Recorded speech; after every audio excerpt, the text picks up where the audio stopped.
ওকে।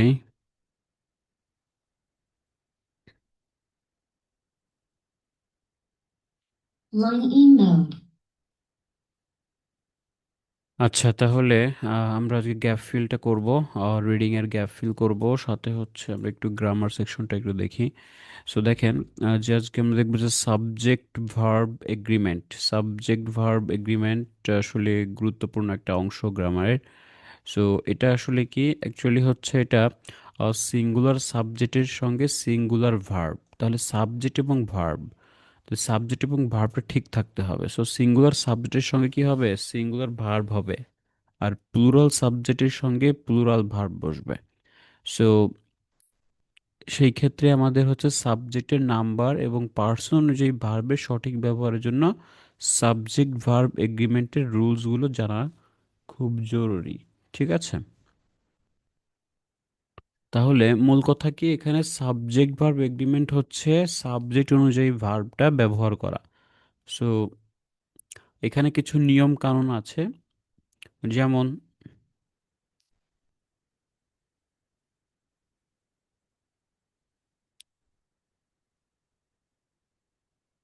আপনি যদি দেখেন যে এইখানে আমরা যদি দেখি যে এইখানে একটা এক্সাম্পল আছে যে সাবজেক্ট এবং ভার্ব উভয় কি হবে? সিঙ্গুলার অথবা উভয় হবে প্লুরাল হতে হবে। সো এইখানে যে বিষয়টা আছে যে হি ইটস রাইস, আর এখানে আছে দে ইট রাইস। তাহলে হি হচ্ছে সাবজেক্ট কি, থার্ড পারসন সিঙ্গুলার নাম্বার। তো যদি থার্ড পারসন সিঙ্গুলার হয় তাহলে ভার্বের সঙ্গে আমরা একটা এস যুক্ত করব। আর যদি প্লুরাল হয় তাহলে ভার্বটা এস বা ইএস যুক্ত করার দরকার নেই। তাহলে হিটা হলো একটা সিঙ্গুলার সাবজেক্ট, ঠিক আছে, আর দে হচ্ছে প্লুরাল, যার কারণে এখানে এস বসেনি আর এখানে এস বসেছে। এটা একটা নিয়ম যে সাবজেক্ট যদি থার্ড পারসন সিঙ্গুলার নাম্বার হয় তাহলে ভার্বের সঙ্গে এস বা ইএস যুক্ত করতে হবে। আচ্ছা, দুই নাম্বার হচ্ছে কিছু শব্দ সাবজেক্ট এবং ভার্বের মাঝামাঝিতে বসে সাবজেক্ট সম্পর্কে কিছু বলে। এরা সাবজেক্ট ভার্ব এগ্রিমেন্টে কোনো প্রভাব ফেলে না। তাহলে এরা কি করে যে কিছু শব্দ সাবজেক্ট এবং ভার্বের কি বসে? মাঝামাঝিতে বসে। ঠিক আছে? কিছু শব্দ সাবজেক্ট এবং ভার্বের মাঝামাঝিতে বসে। ঠিক আছে? তাহলে এরা সাবজেক্ট ভার্বে কোনো প্রভাবই ফেলতে পারে না। যেমন দ্য ম্যান, এটা হলো সাবজেক্ট, আর এই যে গোজ হলো একটা ভার্ব। তাহলে এর মাঝামাঝি এসে কি বসতেছে? Carrying the bag. ঠিক আছে? তাহলে এইখানে যে বিষয়টা আসতেছে সেটা কি, যে ক্যারিং দ্য ব্যাগ, এই যে এই শব্দটা কিন্তু কোনো সাবজেক্ট ভার্ব এগ্রিমেন্টে কি করছে না? প্রভাব ফেলছে না। দ্য ম্যানটা আপনার একটা সাবজেক্ট, এই সাবজেক্ট অনুযায়ী ভার্বটা বসবে। ঠিক আছে? তাহলে দ্য ম্যানটা কি এখানে একটা মানুষ বোঝাচ্ছে। তাহলে থার্ড পারসন সিঙ্গুলার নাম্বার বোঝাচ্ছে, যার কারণে ভার্বের সঙ্গে এস বা ইএস যুক্ত হয়েছে। ওকে, তিন নম্বরটা দেখেন যে সাবজেক্ট সাধারণত প্রিপোজিশনাল ফ্রেজের আগে বসে। তাহলে সাবজেক্ট কোথায় বসে? প্রিপোজিশনাল ফ্রেজের আগে বসে। তাহলে এই যে একটা সাবজেক্ট আপনার দেখেন যে এখানে একটা কারেক্ট বাক্য দেওয়া আছে আর একটা হলো ইনকারেক্ট বাক্য দেওয়া আছে। ঠিক আছে? তাহলে ভার্বটা কোনটা? ইজ অথবা আর। আচ্ছা, তাহলে এখানে আমরা যে বিষয়টা দেখতে চাচ্ছি সেটা হলো প্রিপোজিশনাল ফ্রেজের আগে বসতে হবে। ঠিক আছে? প্রিপোজিশনাল ফ্রেজ, মানে ফ্রেজ মানে কি? বাক্য। তাহলে এর আগে বসবে। ঠিক আছে?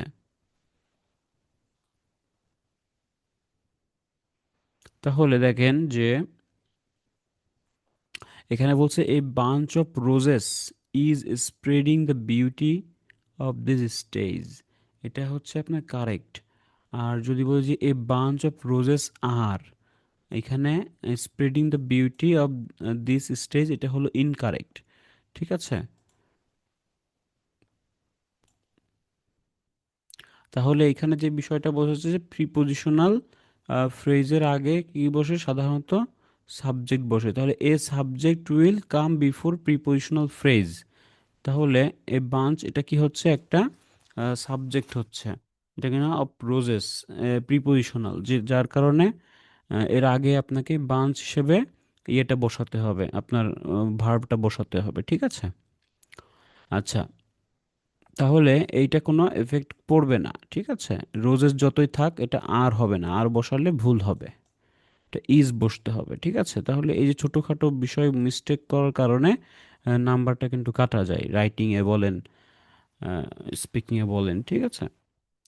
এরপরে দেখেন যে দুইটি সিঙ্গুলার সাবজেক্ট যখন অর অথবা ইদার অর বা নিদার নট দ্বারা সংযুক্ত থাকে তাহলে সিঙ্গুলার ভার্ব ব্যবহৃত হয়, ঠিক আছে। যেমন my brother or my sister is, তাহলে অর বা ইদার, নাইদার বা নট দ্বারা সংযুক্ত থাকে তখন সিঙ্গুলার ভার্ব ব্যবহৃত হয়, দুইটা কিন্তু সিঙ্গুলার হিসেবে বসবে, ঠিক আছে। এখানে দুইটা সাবজেক্ট মানে যে দুইটা একাধিক বসতেছে এরকম কিছু না, তখন আর বসালে ভুল হবে। তাহলে মাই ব্রাদার বা সিস্টার যেটা যতই হোক এটা একটা সিঙ্গুলার হিসেবে বসতেছে, যার কারণে ইজ বসতেছে, ওকে। আচ্ছা, এরকম প্রত্যেকটার ইয়ে করা আছে, প্রত্যেকটার একটা রুলসগুলো পড়া আছে, সো এই রুলসগুলো দেখবেন, কারণ সাবজেক্ট ভার্ব এগ্রিমেন্টের অনেকগুলো রুলস আছে, প্রায় হচ্ছে আপনার 20টি রুলস। তো আমি 20টাই আর কি আপনাদেরকে দেখতে বলবো। এখানে আসলে মুখস্থর কিছু নেই, জাস্ট হলো একটু এক্সাম্পলগুলো দেখবেন আর রুলসগুলো দেখবেন, ঠিক আছে। একটা আইডিয়া নেবেন, কারণ এটা মুখস্থর কিছু আমি দিচ্ছি না, জাস্ট হলো দেখার জন্য, অবজার্ভ করার জন্য আমি এই 20টা দিচ্ছি। এখন আমি সবগুলো ব্যাখ্যা করতে গেলে অনেক সময় লাগবে। তো আপনারা এখানে অলরেডি সব কিছুই বলা আছে, যদি কোথাও বুঝতে অসুবিধা হয় আমাকে সরাসরি হোয়াটসঅ্যাপে নক দিয়েন, ঠিক আছে। তা আশা করি আপনারা বুঝতে পারবেন, এখানে একদম সহজ ভাষায় দেওয়া আছে, তো আপনারা বুঝতে পারবেন, ঠিক আছে। ওকে, তাহলে এটা হলো পড়া থাকলো আপনাদের সাবজেক্ট ভার্ব এগ্রিমেন্ট রিলেটেড একটা পড়া আপনাদেরকে দিয়ে দিলাম, ঠিক আছে। এটা আপনারা একটু দেখবেন, এটা অবহেলা করবেন না, কারণ সাবজেক্ট ভার্ব এগ্রিমেন্টে লাগবেই অবশ্যই, আপনার গ্রামার সব জায়গায় লাগবে, কারণ সাবজেক্ট ছাড়া তো কিছু হয় না, সাবজেক্ট বা ভার্ব ছাড়া তো কোনো বাক্যই আপনার হবে না, ঠিক আছে।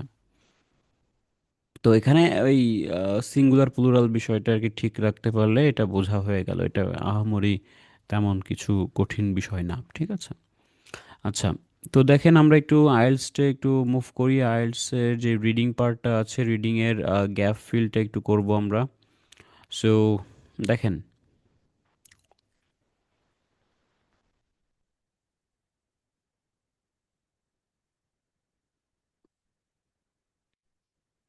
আমরা আজকে করব হচ্ছে complete the notes, complete the notes one word only. তো একটা মাত্র ওয়ার্ড আমাকে বের করতে বলা হচ্ছে এবং আমাকে একটা নোট কমপ্লিট করতে বলা হচ্ছে, ঠিক আছে। তাহলে আমি এটা একটু দেখি, যত নোটই আসুক না কেন মেইন মেইন বিষয়গুলো আমরা বের করে ফেলতে পারবো। তো তার আগে আমাদের কিছু নিয়ম দেখতে হবে, ঠিক আছে। 1 নম্বর নিয়মটা হচ্ছে মিলে গেলে কেটে দিব, ঠিক আছে। যদি আমার কোনো তথ্য, এখানকার কোনো তথ্য ড্যাশের আগে বা পরে যত তথ্যই আছে এগুলো যদি আমি মিলাইতে পারি প্যাসেজে গিয়ে, ওইগুলো বাদ দিয়ে দিয়েই আমি অ্যান্সারগুলো নিব, ঠিক আছে। কারণ অনেক সময় এইগুলোরও আপনার সিনোনিম দিতে পারে, তো অনেক সময় আপনারা এটা মাথায় রাখেন না, ঠিক আছে। এগুলো সিনোনিম যখন দিয়ে দেয় আপনারা ওই ভেতর থেকে অ্যান্সার একটা দিয়ে দেন। আসলে অলরেডি যেই ওয়ার্ডগুলো এখানে আছে সেইগুলো তো আপনাকে অ্যান্সার হিসেবে নেওয়া যাবে না, ঠিক আছে। তাইলে আপনারা সিনোনিম যত এটার দিক মানে তথ্যগুলো যে সিনোনিম আপনি পান এগুলো কিওয়ার্ড ফাইন্ড আউট করার জন্য ব্যবহার করবেন, কিন্তু ওইগুলো থেকে কোনো অ্যান্সার আপনি এখানে লিখবেন না, কারণ ওইটা কখনোই অ্যান্সার হবে না। এজন্য যেই তথ্যগুলো মিলে যাবে সেই তথ্যগুলো আপনারা স্কিপ করে যাবেন, বাদ দিয়ে দিবেন, কেটে দিবেন। অবশ্যই মনে রাখবেন যে ড্যাশের আগে পরে শব্দ সিনোনিম আকারে থাকবে, কারণ আমরা অনেকে মনে করতে পারি যে এই লাইনটা আমি খুঁজে বের করব, তাহলে এই লাইনগুলো কোথায়, তখন আপনি খুঁজতে গেলে কিন্তু আসলে এইগুলো পাবেন না। পাবেন কি, হয়তো নাউনগুলো খুঁজে পাওয়া যাবে, নাউনগুলো যেমন এই রয়্যাল কলেজ, মোর, এই তথ্যগুলো খুঁজে পেতে পারেন, কারণ এইগুলো চেঞ্জ হবে না। কিন্তু এই যে লিভ, তারপরে হচ্ছে আর্স, এই কথাগুলোর কিন্তু চেঞ্জ আসতে পারে। তো সিনোনিম থাকতে পারে কিন্তু নাউনের কোনো পরিবর্তন হবে না। তো আপনারা বেশিরভাগই নাউনগুলো কিওয়ার্ড হিসেবে নেবেন, তাহলে অ্যান্সারগুলো ধরতে পারবেন। আচ্ছা, 3 নাম্বারটা আছে হলো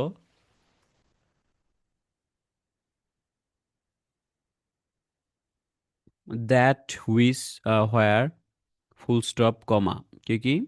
দ্যাট, এটা একটা relative clause, relative word, so that বা হুইচ এগুলো দিয়ে একটা বাক্যকে কানেক্ট করা হয়, ঠিক আছে। তার মানে শেষ দুইটা বাক্য যখন একটা বাক্য যখন শেষ হয়ে যায়, আবার দ্যাট অথবা হুইজ দিয়ে একটা কানেক্ট করা হয়, ঠিক আছে? তাহলে এই সব টাইপের ওয়ার্ড বা হোয়ার অথবা ফুল স্টপ অথবা কমা, ফুল স্টপে তো বাক্য শেষই হয়ে যায়, কমা, কমাও মনে করেন যে হালকা একটা বিরতি নেওয়া হয়, তার মানে এর আগের শব্দটা কিন্তু উত্তর হবে। তো যেখানে দেখবেন ফুল স্টপ বা কমা, এর আগের ওয়ার্ডটা অ্যান্সার হচ্ছে। আবার দ্যাট বা হুইচ বা হোয়ার এগুলোর আগের ওয়ার্ডটা অ্যান্সার হচ্ছে, ঠিক আছে? এটা মাথায় রাখতে হবে। বেশিরভাগই উত্তর এইভাবে আপনি এইগুলোর আগেই পাবেন। কারণ ইংরেজিতে যে যখন আর্টিকেল লেখে তারা মূল শব্দগুলো এগুলোর আগেই বসায়, মানে একটা ওয়ার্ডকে ঠেলতে ঠেলতে একদম লাস্টে নিয়ে চলে আসে, বুঝছেন? যার কারণে অনেক সময় আপনারা অ্যান্সারগুলো ধরতে পারেন না যে অ্যান্সারের ওয়ার্ডগুলো কোথায়। তো মেইন ওয়ার্ডগুলো একদম শেষের দিকে রাখে তারা। আচ্ছা, তাহলে one word, only one word দিতে বললে প্রথম শব্দটা বাদ দিব, আর অনলি ওয়ান ওয়ার্ড দিতে বললে 90% উত্তর নাউন দেওয়া হবে। তাহলে দুইটা তথ্য দেখেন যে আমরা আজকে সেটাই দেখব যে ওয়ান ওয়ার্ড অনলি। তাহলে এইখানে যদি একটা অ্যান্সার বসে, আপনারা হয়তো মনে করেন যে এরকম একটা অ্যান্সার বসলো যে স্ট্যান্ডিং স্ট্যান্ডিং ফিগার্স, তাহলে এটা মনে করেন যে অ্যান্সার আপনার মনে হচ্ছে, কিন্তু আপনার তো একটা ওয়ার্ড নিতে হবে। তাহলে এইটা বাদ দিয়ে দিবেন, এইটা অ্যান্সার নেবেন, মানে প্রথমটা আমরা বাদ দিয়ে দিব, পরেরটা অ্যান্সার নিব। আর বেশিরভাগই ওয়ান ওয়ার্ড যদি দিতে বলে আপনার একটা নাউন রিলেটেড অ্যান্সার হবে, ঠিক আছে? বেশিরভাগ 90% উত্তরই আপনার নাউন দিয়ে হবে, যেহেতু ওয়ান ওয়ার্ড চেয়েছে। তাহলে নাউন দিয়ে হবে। নাউন কি? নাউন হচ্ছে কোনো কিছুর নাম, বা আপনি বস্তুবাচক যা দেখতে পাচ্ছেন সবই কি নাউন, নাউনের আওতায় পড়ছে। তাহলে এইগুলো মাথায় রাখবেন, ঠিক আছে? আচ্ছা, এরপরে দেখেন, আচ্ছা সামারিটা আমরা পরবর্তী কোনো ক্লাস করব। দেখেন আমরা হচ্ছে আহ, এই 8 নাম্বারটা দেখি, আর্টিকেল মানে a and the, auxiliary verb am is are, preposition in, of, add, by, with, for, এটসেট্রার পরে কি থাকে? উত্তর থাকে। তাহলে আর্টিকেল, অক্সিলারি ভার্ব আর প্রিপোজিশনের পরে কি থাকে? উত্তর থাকে। আচ্ছা, আপনাদের তো একটা টাইম দেওয়া আছে, 9:30 থেকে জয়েন করতে বলা হয়। আপনারা এত পরে জয়েন কেন করেন? যারা এই যে জয়েন করতেছেন মাত্র, আপনারা তো জানেন যে 9:30 দিকে ক্লাস হয় বা ক্লাস হবে, সো আপনারা এটা লেট করে কেন জয়েন করছেন? মাঝপথে ক্লাসে ঢুকলে বুঝবেন।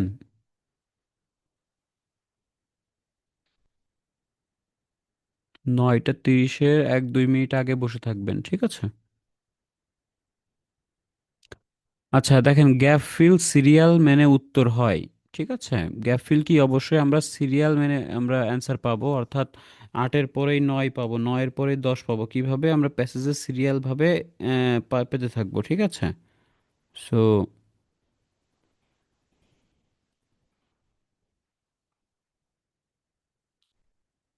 আচ্ছা, নেটওয়ার্ক প্রবলেম যদি থাকে তাহলে ওই যে একটু ইয়ে দেখবেন যে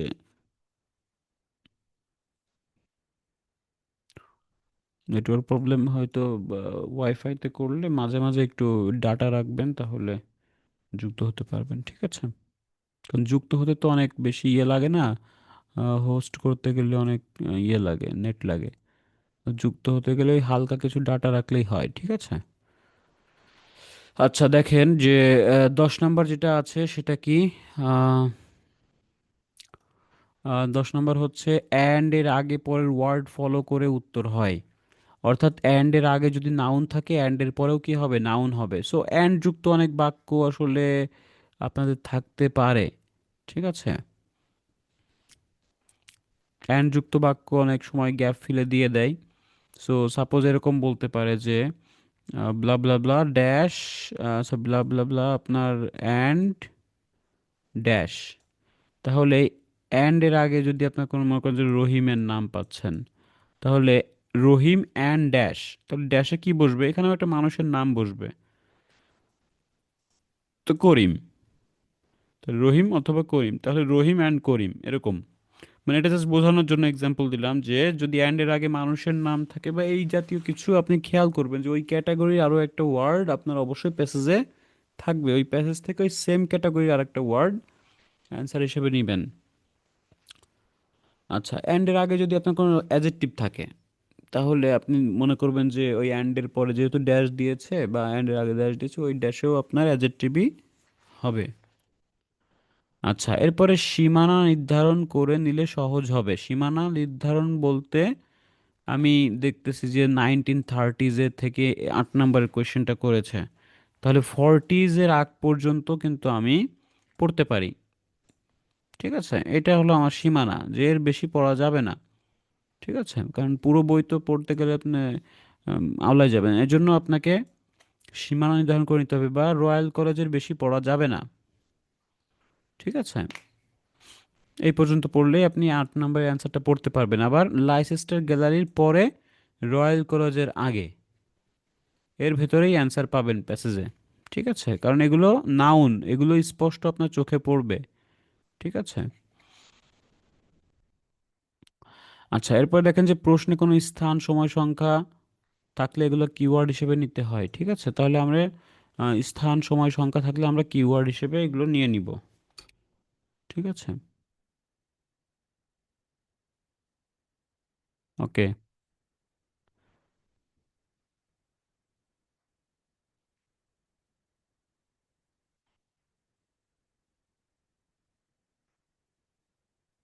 আচ্ছা, আজকের ফাইলটার নাম দেখেন, ফাইলের নাম হচ্ছে হেনরি মুর। এই ফাইলটা একটু ডাউনলোড করে নেবেন, লিঙ্ক থেকে ডাউনলোড করে নেবেন, তাহলে দেখবেন যে এই ওয়ার্ডগুলো এগুলো পেয়ে যাচ্ছেন, এই ফাইলের এই তথ্যগুলো এগুলো পেয়ে যাচ্ছেন, এগুলো দুই একবার দেখলে আবার হয়ে যাবে। ঠিক আছে, একবারে হয়তো হবে না, বারবার একটু দেখতে হবে।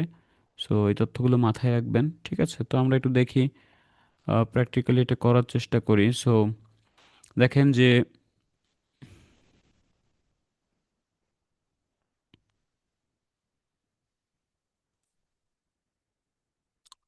Moors career as an artist, মুরের একটা কেরিয়ার কি হিসেবে, একটা শিল্পী হিসেবে, আর্টিস্ট হিসেবে। তো 1930s থেকে শুরু করেছে, আপনি দেখেন অনেক কিছু তথ্য দিয়েছে লাইসেস্টার গ্যালারি।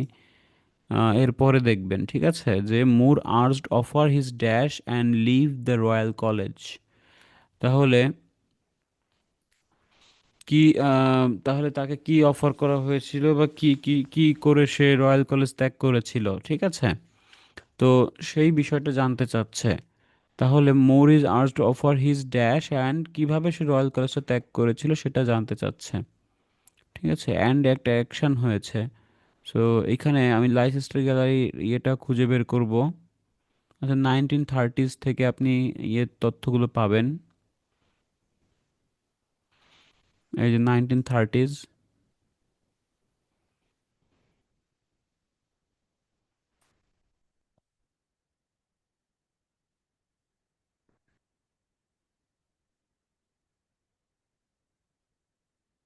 আচ্ছা, আমরা মনে হয় একটু বেশি চলে গেছি, এর আগে আছে কিনা। এই 1930s, আচ্ছা,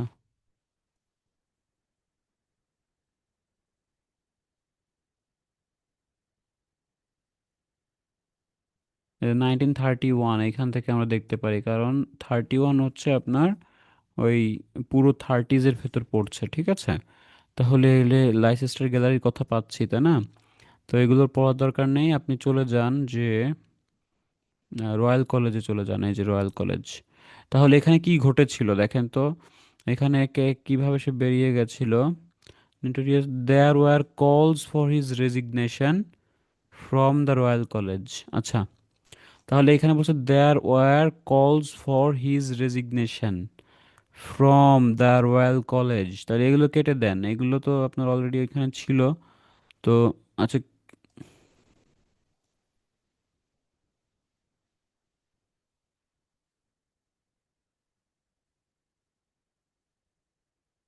স্ক্রিনে কেউ দাগ দিয়েন না, ঠিক আছে।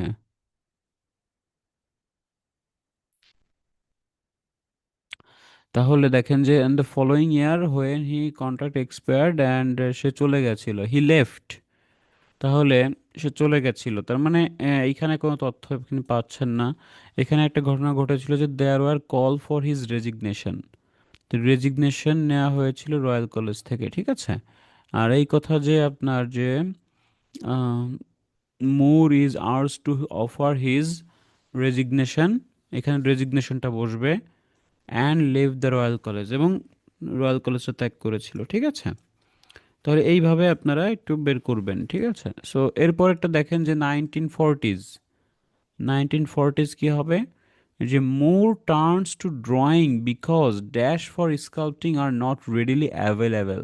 তাহলে নট অ্যাভেলেবেল, তাহলে কি ছিল না, অ্যাভেলেবেল ছিল না। কি অ্যাভেলেবেল ছিল না সেটা আপনার প্রশ্ন, যে Moore turns to drawing, say ড্রয়িংয়ে back করেছিল, কারণ ড্যাশ নট অ্যাভেলেবেল, ঠিক আছে। তাহলে স্কাল্পটিং করার জন্য কোন বিষয়টা অ্যাভেলেবেল ছিল না, যার কারণে সে ড্রয়িংয়ে মুভ করে বা টার্ন করে বা ঝুঁকে পড়ে। তাহলে কেন সে ড্রয়িংয়ে ঝুঁকে পড়ে, কারণ তার কাছে অ্যাভেলেবেল ছিল না ড্যাশ। দেখি তার কাছে কি অ্যাভেলেবেল ছিল না স্কাল্পটিং করার জন্য, মানে ওই ভাস্কর্য তৈরি করার জন্য কি অ্যাভেলেবেল ছিল না। তাহলে কি দ্বারা আমি প্রশ্ন করলাম, কি অ্যাভেলেবেল ছিল না, কি অ্যাভেলেবেল ছিল না, এটাই হলো আপনাকে অ্যান্সার বের করে দিবে, এই প্রশ্নটাই আপনার অ্যান্সার বের করে দিবে। 1940 চলে যান, যে সেকেন্ড ওয়ার্ল্ড ওয়ার, এর শর্টেজ দেখেন, শর্টেজ মানে কি, ঘাটতি। ঘাটতি মানে কি, নট অ্যাভেলেবেল, নট অ্যাভেলেবেল। তাহলে আমাকে একটু অ্যান্সারটা বলেন, কি অ্যাভেলেবেল ছিল না। যদি প্রশ্ন করি অ্যান্সার কি দিবেন, এ শর্টেজ এখান থেকে দেখেন।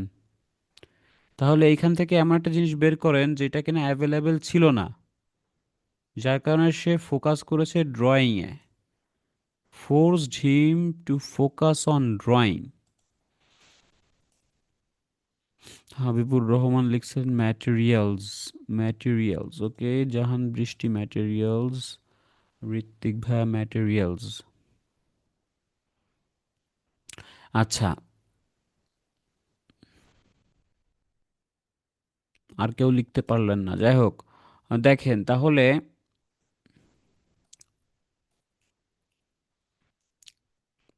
এ শর্টেজ অফ ম্যাটেরিয়ালস, ঠিক আছে। তাহলে ম্যাটেরিয়ালস এর ঘাটতি তাকে ফোর্সড করেছিল, বাধ্য করেছিল ফোকাস করতে ড্রয়িংয়ে। তাহলে সে ড্রয়িং কেন করতে বাধ্য হয়েছিল, কারণ ম্যাটেরিয়ালের ঘাটতি ছিল। তাহলে ম্যাটেরিয়ালটা নট অ্যাভেলেবেল, ঠিক আছে, এটা বলতে হবে যে এই শর্টেজ অফ ম্যাটেরিয়াল বা হচ্ছে আপনার ম্যাটেরিয়ালটা অ্যাভেলেবেল ছিল না, ঠিক আছে। ওকে, তাহলে অ্যান্সারটা হবে কি ম্যাটেরিয়ালস, ম্যাটেরিয়ালস। তাহলে Moore turns to drawing because materials for sculpting are not readily available. আচ্ছা, এরপরে দেখেন যে while visiting his home town Moore does some drawings of, of মানে কি, অফ মানে হচ্ছে এর। তাহলে এখানে কি প্রশ্ন কিসে হবে, কিসের, কিসের, এভাবে প্রশ্ন করবেন যে কিসের ড্রয়িং সে করেছিল। দেখেন মুর কিসের ড্রয়িং করেছিল, তাহলে সে হোম টাউন ভিজিটের সময় মুর কিসের ড্রয়িং করেছিল সেটা আপনাকে একটু লিখতে হবে।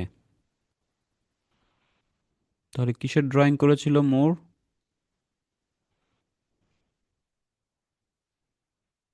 In 1942 he return to Castleford, Castleford তার জন্মস্থান, যেহেতু একটা জায়গার নাম বলছে। To make a series of sketch, make a series of sketch চিত্রিত করেছিল of the miners who work there. তাহলে সে যখন তার হোম টাউন ভিজিট করেছিল কিসের ছবি এঁকেছিল বলেন।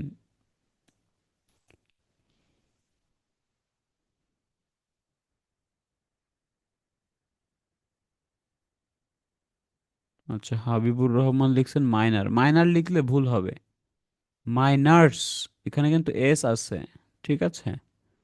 জুমা আপু মাইনার্স, আচ্ছা। ঋত্বিক ভাই বলছেন মাইনার্স, জাহান বৃষ্টি মাইনার্স।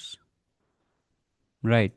তাহলে মাইনার্স হচ্ছে আপনার অ্যান্সার, কারণ কি ক্যাশলফোর্ড যখন series of sketch of the, কাদের? মাইনার্সদের, যারা খননকারী, তাদের চিত্র সে এঁকেছিল, যারা সেখানে কাজ করত। তাহলে এখানে আমরা লিখব হলো মাইনার্স। এরপর হচ্ছে Moore is employed to produce sculpture of a dash. তাহলে Moore employed to produce a sculpture, কিসের স্কালচার সে প্রডিউস করেছিল সেটা লিখতে হবে।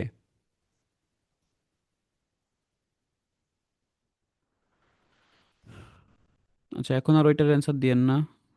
এখন এটা দেখেন, যে Moore is employed to produce a sculpture, sculpture of a dash. তাহলে মুর এমপ্লয়েড করেছিল, প্রডিউস করেছিল একটা স্কাল্পচার, একটা ভাস্কর্য। কিসের ভাস্কর্য?